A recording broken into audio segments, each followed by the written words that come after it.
Première journée faste pour les Français à Dubaï à l'image de Julien Ken installé à la 3e place du classement à l'issue d'un premier tour dominé par l'ex-numéro 1 mondial Rory McIlroy.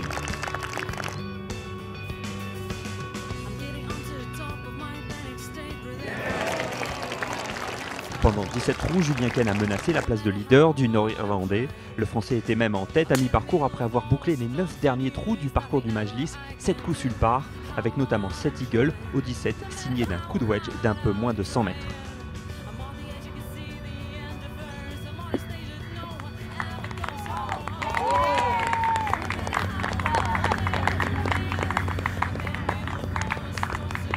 Une seule petite erreur au 9, son 18e trou du jour, sanctionné par un double bogey, n'a pas terni cette très belle journée, récompensée par une carte de 66. J'ai une très belle journée, j'ai très bien joué. J'avais une belle partie aujourd'hui avec Colin Montgomery et Tommy Fleetwood, donc j'ai beaucoup apprécié la journée. Bien chippé, bien puté, bien drivé, j'ai eu beaucoup de positions de birdie et puis j'ai rentré 2-3 putts, donc plus un coup de sandwich au 17 pour eagle, donc voilà. Je suis dans le bon wagon, donc voilà, il reste encore 3 longues journées.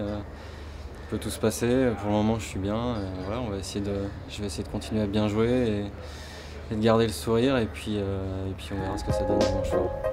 Comme Julien Ken, Alexander Levitt découvrait le parcours du Dubai Desert Classic, ce qui ne l'a pas empêché de signer lui un splendide 69 jeudi.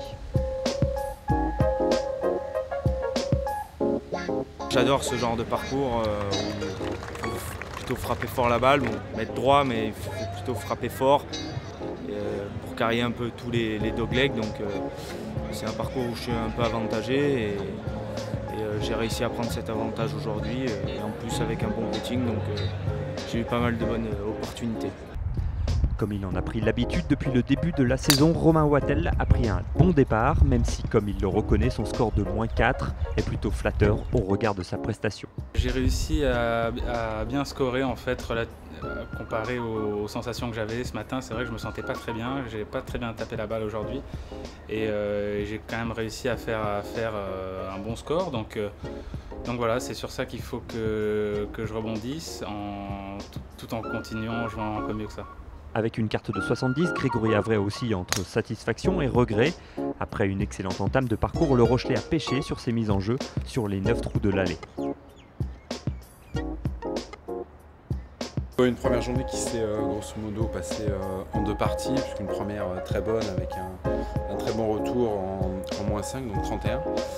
Pas aussi bon que Julien, mais c'était dans le coup. Et malheureusement un mauvais retour. Bon, les 9 premiers sont les trous les plus durs ici, avec un seul par 5 et des par 4 vraiment redoutables. J'ai malheureusement fait 2 mauvais drives sur 2 par 4 assez durs, donc j'étais obligé de me recentrer et j'ai pas pu rattraper le par. Pour son retour à la compétition, le Bordelais Grégory Bourdi n'a pas démérité et rend lui aussi une carte sous le par. Et surtout, son poignet droit l'a laissé en paix.